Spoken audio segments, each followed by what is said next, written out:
Hello friends, आज हम लोग देखेंगे CIB BFM मॉड्यूल डी का यूनिट 27 जो कि है इंटरेस्ट रेट रिस्क मैनेजमेंट के ऊपर। तो फ्रेंड्स, इंटरेस्ट रेट जो है वो क्या है, जो हम लोग बैंकों में एसेट्स के ऊपर जो अर्निंग होती है यानी लोन्स के ऊपर जो बैंकों को इंटरेस्ट मिलता है और जो FD डिपॉजिट्स डिमांड लायबिलिटीज़ के ऊपर जो बैंक इंटरेस्ट रेट पे करती है वो कॉस्ट क्लोजली रिलेटेड होता है इंटरेस्ट रेट वोलेटिलिटी के साथ। तो इसीलिए इंटरेस्ट रेट रिस्क जो है बैंकिंग इंडस्ट्रीज में हमेशा ही जो है अराइज रहता है अगर इसको सही से मैनेज ना किया जाए। तो essentials of interest rate risk क्या है? इंटरेस्ट रेट जो है ये normally important source of profitability होता है और शेयर होल्डर का वैल्यू भी होता है। तो अगर इंटरेस्ट रेट रिस्क जो है काफ़ी एक्सेस हो जाए तो ये बैंकों के अर्निंग को नुकसान पहुंचा सकता है और उसके कैपिटल बेस को भी कम कर सकता है। तो जो भी चेंज इन इंटरेस्ट रेट जो होता है वो बैंकों के अर्निंग्स को इफेक्ट करता है by changing it's net interest income. Net interest income होता है friends interest earn minus interest expenses, तो वो बैंकों का नेट इंटरेस्ट इनकम होता है। तो अगर ये अफेक्ट करे तो बैंकों का जो अंडरलाइंग वैल्यू ऑफ एसेट्स है वो कम होगा, लाइबिलिटी पे इफेक्ट होगा, उसके जो ऑफ बैलेंस शीट इंस्ट्रूमेंट हैं वो भी इफेक्टेड हो गए क्योंकि जो present value of future cash flow है वो चेंज हो जाएगा इंटरेस्ट रेट चेंज होने की वजह से। Market value of asset and liability जो है ये हमेशा इक्वल होना चाहिए present value of current and future cash flow के साथ। इसीलिए अगर इंटरेस्ट रेट में अगर कोई राइज हो तो ये उस एसेट के वैल्यू को डिक्रीज करता है और अगर इंटरेस्ट रेट कम हो तो ये मार्केट वैल्यू को इंक्रीज करता है। ये एकदम इंपॉर्टेंट पॉइंट है फ्रेंड्स, इसको याद रखिएगा कि अगर मार्केट में इंटरेस्ट रेट राइज हो तो ये cash flow rising interest rate increases the discount rate on those cash flow and decrease the market value. जो फ्यूचर कैश फ्लो है उसकी वैल्यू कम हो जाएगी और मार्केट वैल्यू भी इससे डिक्रीज हो जाती है। ठीक उसी तरह अगर इंटरेस्ट रेट जो है वो अगर कम हो तो मार्केट वैल्यू जो है एसेट लायबिलिटीज की वो इंक्रीज होगी। मिसमैचिंग मैच्योरिटी जो होता है by holding longer term asset then liabilities. अगर जो लॉन्गर टर्म एसेट जो है वो लायबिलिटी से ज़्यादा हो तो मिसमैच मैच्योरिटी राइज होगी। इसका मतलब है कि जब इंटरेस्ट रेट राइज होगा तो मार्केट वैल्यू एसेट की जो है वो गिर जाएगी और ये हमारे जो लायबिलिटी है उससे काफ़ी उसमें डिफरेंस आ जाएगा। Economic loss and potentially the risk of insolvency. तो और इससे क्या होगा, बैंकों को इकोनॉमिक लॉस होगा और रिस्क ऑफ इंसॉल्वेंसी भी जो है वो अराइज होगी। इंटरेस्ट रेट रिस्क जो है वो वोलेटिलिटी को रेफर करता है जो कि नेट इंटरेस्ट इनकम या नेट इंटरेस्ट मार्जिन में वेरिएशन को इफेक्ट करता है। इंटरेस्ट रेट रिस्क जो है वो डिफरेंट टाइप्स ऑफ रिस्क में क्लासिफाइड है जैसे कि मिसमैच और gap risk, basis risk, net interest position risk, embedded option risk, yield curve risk, price risk और री इन्वेस्टमेंट रिस्क। तो ये सब हम लोग वन बाय वन करके देखेंगे फ्रेंड्स। तो गैप और मिसमैच रिस्क जो है वो पहला रिस्क है। ये क्या है? तो जो भी रिस्क अराइज होगा holding asset and liability with different principal amount, maturity date और रिप्राइसिंग डेट, यानी कि जो भी हमारा एसेट और लायबिलिटी है अगर उसका प्रिंसिपल अमाउंट जो है वो डिफर हो, उसका मैच्योरिटी डेट अलग अलग हो और उसके रिप्राइसिंग डेट अलग हो तो उनके बीच में एक गैप जो है वो जनरेट हो जाएगा। तो इसी गैप को हम लोग जो डिफरेंस आता है हमारा एसेट और लायबिलिटी के अमाउंट के बीच में और अगर इंटरेस्ट रेट को रीसेट किया जाए या चेंज किया जाए तो उसकी वजह से जो उसमें इफेक्ट आएगा उसी को हम लोग गैप और मिसमैच रिस्क कहते हैं। नेक्स्ट है बेसिस रिस्क। बेसिस रिस्क क्या है? यानी कि जो भी डिपॉजिट के रेट में चेंज आता है वो एक मैग्नीट्यूड की वजह से आता है। तो ये मैग्नीट्यूड जो है वो अगर एग्जैक्टली लोन रेट से मैच कर रहा हो तब तो कोई रिस्क अराइज नहीं होगा, लेकिन अगर रिस्क तब अराइज होगा जब interest rate of different asset and liabilities में चेंज इन डिफरेंट मैग्नीट्यूड।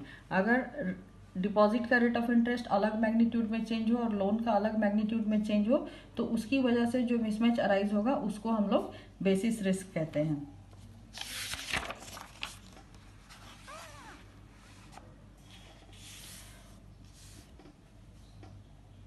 तो यहाँ पे देखिए फ्रेंड्स, दिया हुआ है कि बेसिस रिस्क का गैप जो है वो कैसे निकलेगा। जैसे कॉल मनी है, कैश क्रेडिट है, सेविंग डिपॉजिट है, फिक्स डिपॉजिट है बैंकों का। तो कॉल मनी पे जो रेट ऑफ इंटरेस्ट है वो 1% का फॉल हो रहा है, और कैश क्रेडिट पे 0.7 का, सेविंग्स पे 0.5 का, और फिक्स डिपॉजिट पे 0.4 का। और ये call money, cash credit, saving deposit और फिक्स डिपॉजिट का वैल्यू दिया हुआ है। तो इसका हम लोग परसेंटेज निकाल लेंगे कि फॉल इन अमाउंट कितना आएगा। तो कॉल मनी पे 0.50 करोड़, कैश क्रेडिट पे 0.28 करोड़। तो डिक्रीज इन इंटरेस्ट इनकम क्या होगा, दोनों को ऐड करेंगे तो हम लोग तो 0.78 करोड़। ठीक वैसे ही डिक्रीज इन इंटरेस्ट एक्सपेंसेस हो जाएगा हमारा, सेविंग्स पे 0.25 और फिक्स डिपॉजिट पे 0.20, टोटल 0.45। तो loss in net interest income कितना हो जाएगा, 0.33 करोड़ का, और ये निगेटिव गैप होगा। अब स्टैंडर्डाइज गैप निकालने के लिए हम लोग क्या करते हैं कि हम लोग जो रुपी अमाउंट है उसको जो चेंज हो रहा है उसके साथ मल्टीप्लाई कर देते हैं, जो कि परसेंटेज चेंज है for a given percent change in one rate. तो उससे हम लोग का स्टैंडर्डाइज गैप निकल के आता है। तो यहाँ पे जो परसेंट चेंज है उससे यहाँ पे मल्टीप्लाई कर दिया गया, 15 to 1, 14 to 0.7, 15 to 0.5, 15 to 0.4। इन सबको ऐड करके हमारा जो रीप्राइसिंग एसेट होगा दैट इज 78 करोड़, और रीप्राइसिंग लाइबिलिटी जो हमारा होगा वो होगा 45 करोड़। तो हमारा स्टैंडर्डाइज गैप जो है 78 - 45 equal to 33 crore positive gap आएगा। नेक्स्ट है net interest position risk. Net interest position risk क्या है, interest rate earn on asset change while the cost of funding of liabilities remain the same। यानी कि जो net interest position आ रहा है उसमें मिसमैच अगर आ जाए तो उससे जो बैंकों का NII है वो रिड्यूस होगा। तो यहीं पे वो बता रहा है कि जैसे मान लीजिए हम लोग एसेट पे जो इंटरेस्ट अर्न कर रहे हैं उसका रेट अगर चेंज हो जाए, लेकिन लाइबिलिटी जो हमारा कॉस्ट ऑफ फंडिंग है फिक्स डिपॉजिट उसके ऊपर जो है रेट ऑफ इंटरेस्ट सेम है, तो इससे क्या होगा कि अगर ये कम हो गया हमारा तो एसेट के ऊपर हमारी अर्निंग कम हो जाएगी, तो ये हमारे NII को जो है इफेक्ट करेगा। तो इसी को हम लोग नेट इंटरेस्ट पोजीशन रिस्क कहते हैं। फिर है embedded option risk. Embedded option risk का मतलब होता है कि बोरोवर या जो डिपॉजिटर्स हैं उनके पास एक ऑप्शन होता है कि वो लोन या बॉन्ड्स को जो है प्रीपे कर सकते हैं या फिर डिपॉजिट को प्री मैच्योरली विड्रॉ कर सकते हैं। तो इसी को हम लोग इम्बेडेड ऑप्शन रिस्क कहते हैं। इसमें कोई फिक्स एजम्पशन नहीं होता फ्रेंड्स, जब भी चाहे बोरोवर या डिपॉजिटर वो अपनी मर्जी से जो है लोन को प्रीपे कर सकता है या डिपॉजिट को प्री मैच्योरली विड्रॉन कर सकता है। नेक्स्ट है yield curve risk. Yield curve risk जो है adverse shift in market interest rate को हम लोग यील्ड कर्व रिस्क कहते हैं। Yield increase price of bond decrease and vice versa. जब यील्ड इंक्रीज होगा तो बॉन्ड का जो प्राइस है वो कम होगा, और अगर यील्ड डिक्रीज होगा तो बॉन्ड का प्राइस जो है वो इंक्रीज होगा, यानी कि ये इन्वर्सली रिलेटेड होता है।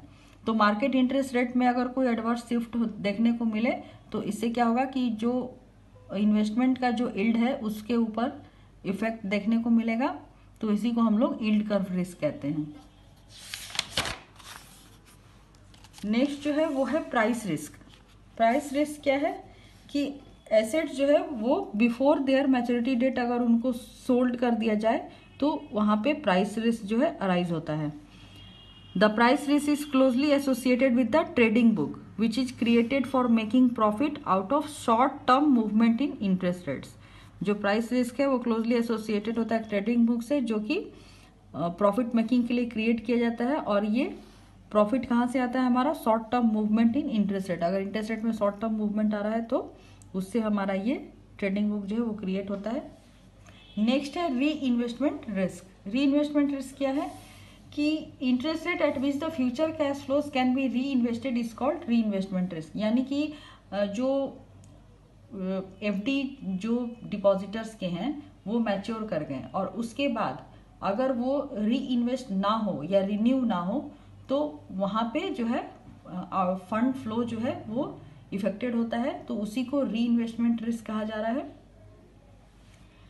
तो अगर वो बोरोवर अगर री इन्वेस्ट ना करे तो वहां पे बैंकों को री इन्वेस्टमेंट रिस्क जो है वो बेयर करना पड़ेगा। Short term bonds have more investment risk and long term bonds have more price risk. जो शॉर्ट टर्म बॉन्ड्स होंगे उनमें रीइन्वेस्टमेंट रिस्क ज़्यादा होगा और जो लॉन्ग टर्म बॉन्ड होंगे उसमें प्राइस रिस्क ज़्यादा होगा। अभी effect of interest rate risk, interest rate risk का क्या क्या इफेक्ट हो सकता है। तो चेंज इन इंटरेस्ट रेट जो है वो एडवर्सली इफेक्ट करता है बैंक के both earning and it's economic value दोनों को। तो इंटरेस्ट रेट रिस्क एक्सपोजर जो है वो कहाँ कहाँ इफेक्ट करेगा, पहला तो अर्निंग पर्सपेक्टिव से, दूसरा इकोनॉमिक पर्सपेक्टिव और तीसरा इम्बेडेड लॉसेस। ये बहुत इंपॉर्टेंट पॉइंट्स है तीनों फ्रेंड्स, इसको ध्यान से देखिएगा। अर्निंग पर्सपेक्टिव्स क्या है, अर्निंग पर्सपेक्टिव्स का मतलब analysis is impact of change in interest rate on accrual और reported earning. This is the traditional approach to interest rate risk assessment. यानी कि अगर इंटरेस्ट रेट से जो चेंजेस आ रहा है क्या क्या उसका इम्पैक्ट होगा इंटरेस्ट रेट में चेंज करने की वजह से, उसको एक्रूअल बेसिस में या फिर अर्निंग बेसिस में रिपोर्ट करने को ही हम लोग अर्निंग पर्सपेक्टिव कहते हैं। इसका सिंपल यही है फ्रेंड्स कि अगर रेट ऑफ इंटरेस्ट कम होगा तो अर्निंग कितनी इफेक्टिव होगी और अगर इंटरेस्ट रेट बढ़ेगा तो अर्निंग कितनी इफेक्टिव होगी, उसी को हम लोग अर्निंग पर्सपेक्टिव में जो है वो एनालाइज करते हैं। नेक्स्ट है economic value perspective. Economic value जो है ये एक असेसमेंट होता है present value of its expected net cash flow discounted to reflect market rates. यानी कि प्रेजेंट वैल्यू जो है, प्रेजेंट वैल्यू से एक्सपेक्टेड फ्यूचर कैश फ्लो निकालते हैं और इसमें मार्केट रेट के बेसिस पे ही उसको निकाला जाता है। तो expected cash flow on asset minus expected cash flow on liabilities plus expected net cash flow on off balance sheet exposures, तो इसी को हम लोग जो है इकोनॉमिक वैल्यू के पर्सपेक्टिव में काउंट करते हैं। Sensitivity of the net worth of the bank to fluctuations in interest rate, यानी कि जो भी इंटरेस्ट रेट के फ्लक्चुएशन की वजह से नेटवर्थ पे क्या इफेक्ट हो रहा है, कितना ये सेंसिटिव है इंटरेस्ट रेट को लेकर के बैंकों का नेटवर्थ, वो हम लोग इकोनॉमिक वैल्यू पर्सपेक्टिव में निकालते हैं। It provides a more comprehensive view of the potential long term effect of change in interest rate. इससे हम लोग लॉन्ग टर्म अगर कोई इफेक्ट हो रहा है इंटरेस्ट रेट में चेंज की वजह से तो उसका हम लोग एक कॉम्प्रिहेंसिव व्यू जो है वो ले सकते हैं।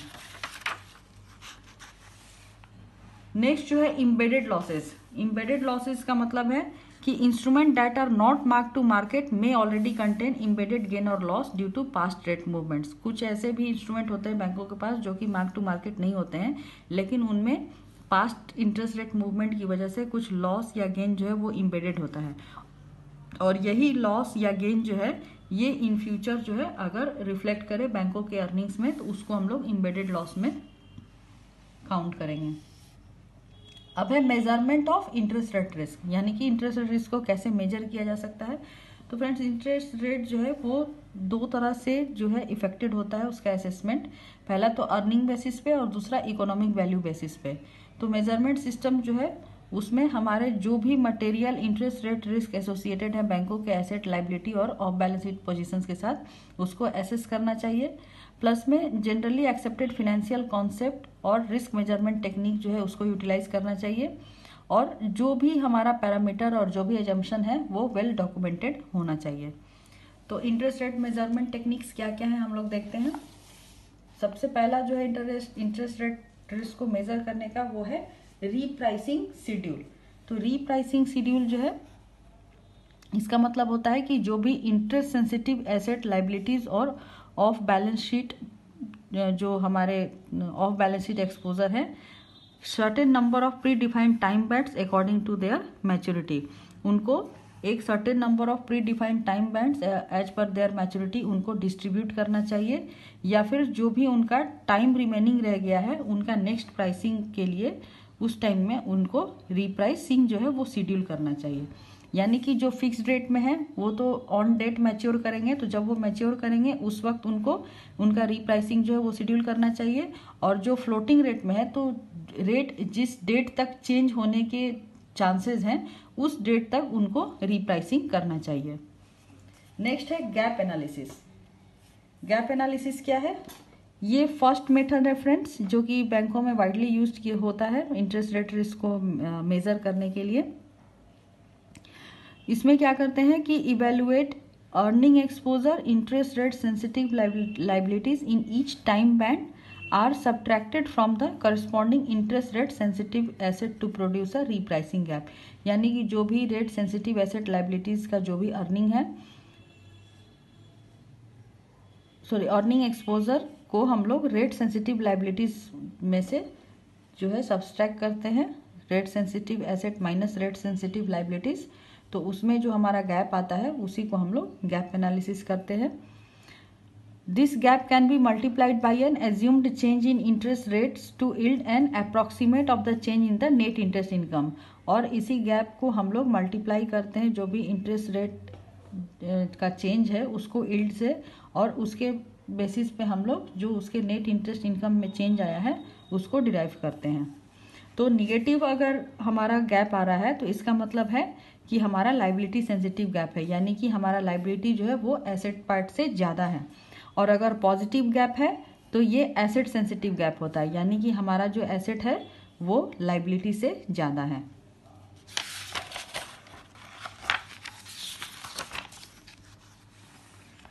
तो गैप एनालिसिस से और क्या हेल्प मिलता है? गैप एनालिसिस में से तो इंटरेस्ट नेट इंटरेस्ट इनकम जो है वो बैंकों का तो डिराइव किया ही जाता है, लेकिन इसमें क्या होता है फ्रेंड्स कि हम लोग जो डिफरेंट स्प्रेड होता है इंटरेस्ट रेट का वो गैप एनालिसिस में हम लोग इग्नोर करते हैं, वो हम लोग नहीं उसको कैलकुलेट कर सकते हैं।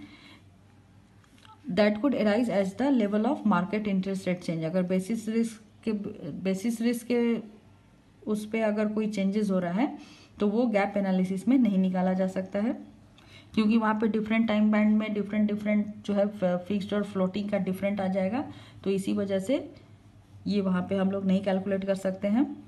नेक्स्ट है, it does not take into account any changes in the timing to payment. जो टाइमिंग टू पेमेंट है, किस टाइम पे पेमेंट आ जाएगा, किस टाइम पे जो है वो विड्रॉल आ जाएगा या प्री पेमेंट आ जाएगा, तो उसको इसमें कैलकुलेट नहीं किया जाता है। For this reason gap analysis provide only a rough approximation. इसीलिए गैप एनालिसिस में जो है सिर्फ एक रफ अप्रोक्सीमेशन आता है। Most gap analysis fail to capture variability in non interest revenue and expenses, और नॉन इंटरेस्ट रेवेन्यू और एक्सपेंसेस जो है उसको भी ये कैप्चर नहीं करता है गैप एनालिसिस में। नेक्स्ट जो है इंटरेस्ट रेट को जिसको मेजर करने का मेथड वो है ड्यूरेशन। तो ड्यूरेशन जो है इसमें हम लोग मेजर करते हैं percentage change in the economic value of A position that will occur given a small change in the level of interest rate, यानी कि किसी भी इंटरेस्ट रेट में अगर कोई परसेंटेज चेंज आ रहा है उसके इकोनॉमिक वैल्यू में, तो उसको हम लोग ड्यूरेशन मेथड में मेजर करते हैं। ये एवरेज ड्यूरेशन जो है इसमें स्पेसिफाई होता है, उसके बाद इसको हम लोग मल्टीप्लाई करते हैं जो भी by an assume change in interest rate, यानी कि इंटरेस्ट रेट में अगर कितना चेंज होगा तो क्या इफेक्ट होगा उससे हम लोग मल्टीप्लाई करते हैं। In addition different interest rate changes are sometimes used for different time bands, और ये अलग अलग डिफरेंट रेट चेंज को हम लोग डिफरेंट टाइम बैंड्स के लिए यूज कर सकते हैं। Weighted gaps are then aggregated across time band to produce an estimate of the change in economic value of the bank. और ये जो हमने डिफरेंट टाइम बैंड में डिफरेंट इंटरेस्ट रेट का जो है उसको कैलकुलेट किया है, उसको हम लोग फिर क्या करेंगे कि एग्रीगेट करेंगे और उससे एक वेटेड गैप निकालेंगे एक टाइम बैंड्स के अंदर। जैसे एक मंथ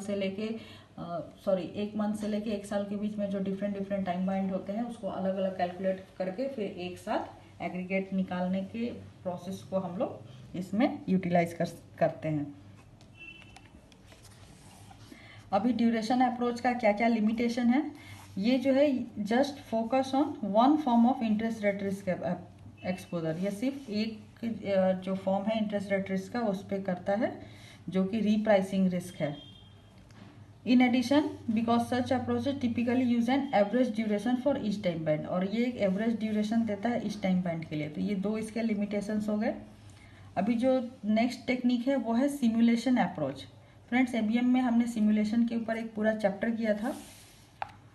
तो सिमुलेशन टेक्निक जो है ये टिपिकली इन्वॉल्व होता है detail assessment of the potential effect of change in interest rate on earnings and economic value. जो हमारा ड्यूरेशन था फ्रेंड्स वो देखिए वो सिर्फ इकोनॉमिक वैल्यू के परसेंटेज चेंज को ले रहा था, लेकिन सिमुलेशन टेक्निक जो है वहाँ पे अर्निंग और इकोनॉमिक वैल्यू दोनों को सिमुलेट करके future path of interest rate और उसका इम्पैक्ट क्या होगा कैश फ्लो के ऊपर उसको हम लोग निकालते हैं। सिमुलेशन टेक्निक जो है ये स्टैटिक या डायनेमिक दोनों तरह का हो सकता है। स्टैटिक डायनेमिक में क्या होता है कि जो कैश फ्लो होता है वो बैंक के current on and off balance sheet position के बेसिस पे एसेस किया जाता है over a specific time period. और डायनामिक में क्या होता है, डायनामिक में जो सिमुलेशन है वो डिटेल्ड एजम्पशन में बनाया जाता है about the future course of interest rate and the expected change in bank business activity over that time. Simulation use this assumption about future activities and reinvestment strategy to project expected cash flow and estimate dynamic earnings and economic value outcomes। तो simulation से जो assumption होता है उसमें future activities और री investment strategy ये दोनों को प्रोजेक्ट करने में और कितना एक्सपेक्टेड कैश फ्लो होगा उसको एस्टिमेट करने में और कितनी अर्निंग होगी बैंकों की और उसकी क्या इकोनॉमिक वैल्यू होगी, ये सारी चीज़ें जो है कैलकुलेट की जा सकती हैं। अभी नेक्स्ट जो है वो है एडिशनल इशू। जैसे कुछ जो होता है बिहेवियर मैच्योरिटी जो है वो अगर कॉन्ट्रैक्चुअल मैच्योरिटी से डिफर हो तो वहाँ पे कैसे रिस्क को मेज़र किया जाएगा। तो एसेट साइड जो है वो सब्जेक्ट टू प्रीपेमेंट होता है, यानी कि लोन जो है वो कभी भी प्रीपे किया जा सकता है। तो अगर इंटरेस्ट रेट में डिक्लाइन हो जाए कभी तो ये प्रीपेमेंट के चांसेस को जो है वो ज़्यादा कर देता है। ठीक वैसे ही लाइबिलिटी साइड में विड्रॉल के चांसेस होते हैं, यानी कि डिपॉजिटर्स जो है वो कभी भी प्री मैच्योरली अपना डिपॉजिट जो है वो विड्रॉ कर सकते हैं। तो ये सब एडिशनल इशू हैं इंटरेस्ट रेट रिस्क के। तो इकोनोमेट्रिक और statistical analysis can be use to analyse the behaviours of bank holding in response to past interest rate movement. तो इकोनोमेट्रिक और स्टैटिस्टिकल एनालिसिस जो है वो एडिशनल इशूज के लिए यूज किया जा सकता है। ये यूजफुल होता है एसेस करने में likely behaviour of non maturity deposits. फिर है स्ट्रैटेजी। स्ट्रैटेजी क्या होना चाहिए इंटरेस्ट रेट रिस्क को कंट्रोल करने के लिए। तो controlling the gap between rate sensitive asset and rate sensitive liabilities. तो सबसे पहला हमारा स्ट्रैटेजी क्या चीज पे फोकस होना चाहिए कि हमें जो हमारे रेट सेंसिटिव एसेट है और रेट सेंसिटिव लाइबिलिटीज हैं उनके बीच में जो गैप आ रहा है उसको कंट्रोल करने पे फोकस करना चाहिए। कुछ बैंक जो है कुछ बैंक वो एसेट और लाइबिलिटी मैच्योरिटी को जो मैचिंग है उसके लिए स्ट्रेटजी को फॉलो करती हैं और ट्राई करती हैं कि उनका जो गैप हो वो कम हो या फिर ज़ीरो हो, ताकि उनका जो नेट इंटरेस्ट इनकम जो है वो वोलेटिलिटी ऑफ इंटरेस्ट रेट से जो है इंसुलेट हो सके, यानी ठीक हो सके।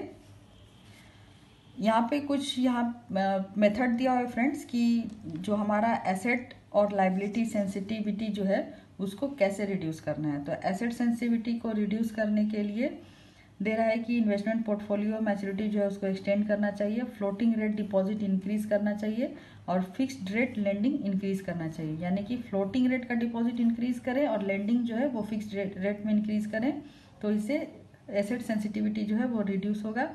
फ्लोटिंग रेट लोन्स को सेल करें, शॉर्ट टर्म बोरोइंग को इंक्रीज करें और लॉन्ग टर्म लेंडिंग को भी इंक्रीज करें। ठीक वैसे ही लाइबिलिटी सेंसिटिविटी को रिड्यूस करने के लिए इन्वेस्टमेंट पोर्टफोलियो मैच्योरिटी रिड्यूस करना चाहिए, एसेट में एक्सटेंड करेंगे और लाइबिलिटी में रिड्यूस करेंगे। फ्लोटिंग रेट लेंडिंग को इंक्रीज करेंगे और लॉन्ग टर्म डिपॉजिट को इंक्रीज करेंगे और शॉर्ट टर्म लेंडिंग को भी इंक्रीज करेंगे। तो इस तरीके से एसेट सेंसिटिविटी और लाइबिलिटी सेंसिटिविटी को रिड्यूस किया जाता है। इसको फ्रेंड्स आप एक दो बार जरूर देख लीजिएगा, क्योंकि इसमें जो है क्वेश्चन अराइज होते हैं कि क्या चीज़ इंक्रीज करने से एसेट सेंसिटिविटी रिड्यूस होगी, क्या चीज़ डिक्रीज करने से लाइबिलिटी सेंसिटिविटी ये होगी। तो इसको आप बहुत अच्छे से देखिएगा। और इसमें जो ये 2-3 पॉइंट हैं आपका इंक्रीज फ्लोटिंग रेट, ये दो और ये 3।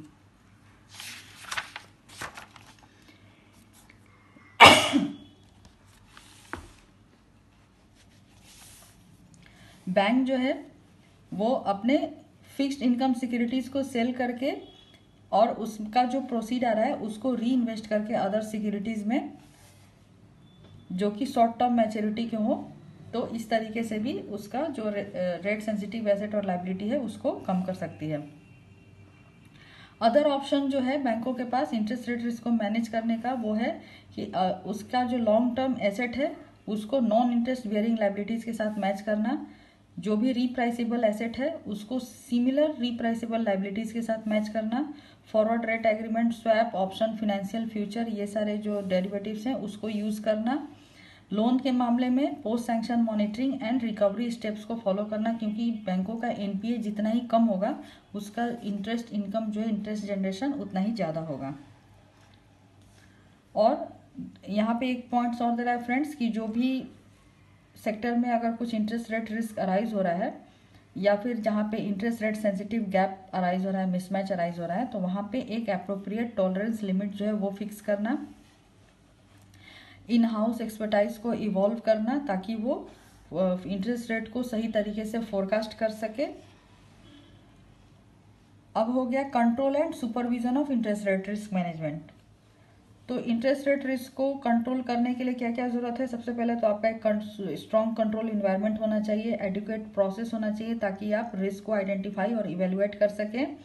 आपका जो है कंट्रोल एक्टिविटीज इस्टेब्लिश होना चाहिए, जैसे आपका पॉलिसी, प्रोसीड्योर और मेथोडोलॉजी, ये सारे जो है वो डिक्लेयर होने चाहिए। एडिक्वेट इन्फॉर्मेशन सिस्टम होना चाहिए और जो भी है उसका कंटिन्यूअल रिव्यू होना चाहिए, जो भी पॉलिसीज एंड प्रोसीड्योर्स हैं। और ये जो रिव्यू है वो रेगुलर इंटरवल्स पे होना चाहिए, जो कि रेगुलरली कंडक्ट होना चाहिए। अभी sound interest rate risk management practice क्या है? इसके 4 बेसिक एलिमेंट्स है फ्रेंड। पहला तो है कि appropriate board and senior management होना चाहिए इसको देखने के लिए। Adequate risk management policies and procedure होना चाहिए। Appropriate risk measurement monitoring and control function होना चाहिए और comprehensive internal controls and independent audits होना चाहिए। यानी कि management, policy, control and audits, इस तरह से आप इसको याद रख सकते हैं। बोर्ड एंड सीनियर मैनेजमेंट क्या है? वही सेम है कि जो भी बोर्ड या सीनियर मैनेजमेंट है वो अपने रिस्पॉन्सिबिलिटी के लिए अवेयर होने चाहिए और अपना उनका जो रोल है वो एडिक्वेटली उनको परफॉर्म करना चाहिए। बोर्ड ऑफ डायरेक्टर्स का क्या काम है? ये स्ट्रेटजी को अप्रूव करेंगे, पॉलिसीज बनाएंगे और नेसेसरी मॉनिटरिंग एंड कंट्रोल का काम इनका होता है।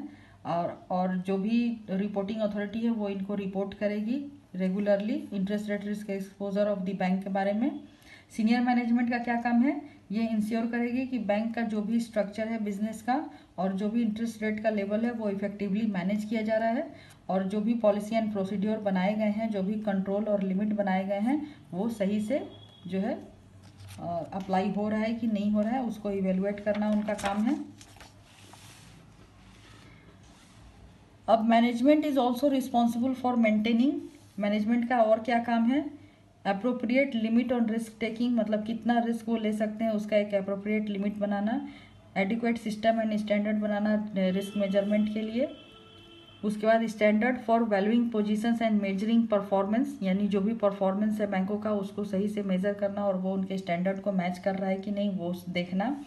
Comprehensive interest rate risk reporting, review process और इफेक्टिव इंटरनल कंट्रोल, ये तीनों जो है वो कंट्रोल के प्रोसेस में आएगा फ्रेंड्स। अभी lines of responsibility and authority for managing interest rate risk. जो भी इंडिविजुअल या कमिटी जो है बैंकों की वो क्लियरली डिफाइन होनी चाहिए और रिस्पॉन्सिबल होनी चाहिए इंटरेस्ट रेट रिस्क मैनेजमेंट के लिए। जो senior management and board of director है वो मेनली जो है रिस्पॉन्सिबल होते हैं। कुछ लार्जर बैंक्स होती हैं जहाँ पे कि कॉम्प्लेक्स बैंक, बड़ी बैंक अगर है तो वहाँ पे डेजिग्नेटेड इंडिपेंडेंट यूनिट होना चाहिए जो कि रिस्पॉन्सिबल होगा और वो इंटरेस्ट रेट रिस्क मैनेजमेंट को मैनेज करने के लिए डिज़ाइन किया गया होगा। सीनियर मैनेजमेंट जो है उनको as line of authority define होना चाहिए और उनको उनकी रिस्पॉन्सिबिलिटी जो है वो पता होना चाहिए। उनका developing strategy, implementing tactics and risk measurement and reporting function जो है वो सारा उनको डिफाइन होना चाहिए, तभी वो एक इफेक्टिव रिस्क मैनेजमेंट प्रोसेस जो है वो फॉलो कर सकते हैं या अप्लाई कर सकते हैं। फ्रेंड्स यहाँ पे तो ये चैप्टर हमारा ख़त्म हो गया है। इस सप्लीमेंट मटेरियल में यहाँ पे एक इम्पॉर्टेंट दिया हुआ है, उसको हम लोग देख लेते हैं।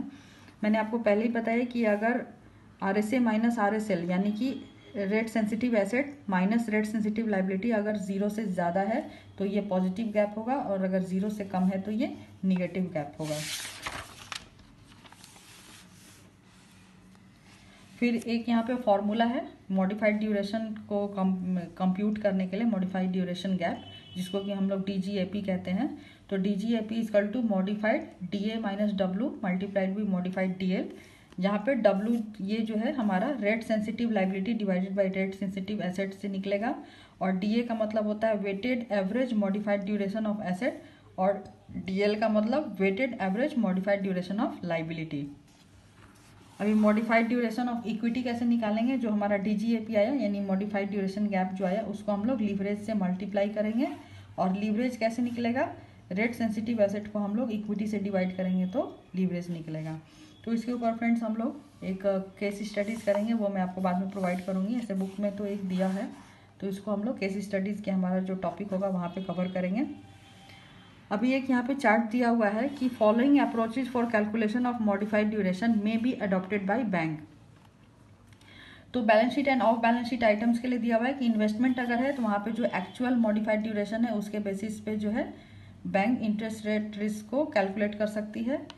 Asset liability in foreign currency में, फॉरेन करेंसी को इंडियन रुपी में कन्वर्ट करके करना है। डेरिवेटिव इंस्ट्रूमेंट में बैंक अपना ओन मेथोडोलॉजी जो है वो यूज कर सकती है computing the modified duration. Derivatives या ऑप्शन के लिए जो है बैंक में यूज द माइफोर curve for the discounting rate. माइफोर क्या होता है फ्रेंड्स, माइफोर जो है Mumbai inter bank forward offer rate को कहते हैं। ये लाइबोर रेट और forward premium derived from Indian forex market, इसके मिक्स को हम लोग माइफोर कहते हैं। ऑल अदर आइटम्स के लिए बैंक या तो इंडिविजुअली अकाउंट वाइज अप्रोच कर सकती है मॉडिफाइड ड्यूरेशन को कैलकुलेट करने के लिए, या फिर वो वेरियस आइटम्स को एग्रीगेट करके भी मॉडिफाइड ड्यूरेशन जो है उसको कैलकुलेट कर सकती है। तो फ्रेंड्स इसी के साथ हमारा ये जो चैप्टर है ये यहीं पे ख़त्म होता है। तो आपको अगर हमारा चैनल अच्छा लग रहा है तो आप हमारे चैनल को लाइक करिए, शेयर करिए, सब्सक्राइब करिए। नेक्स्ट वीडियो में हम लोग नेक्स्ट टॉपिक के साथ मिलेंगे, तो तब तक के लिए keep watching our channel and thank you for watching this video.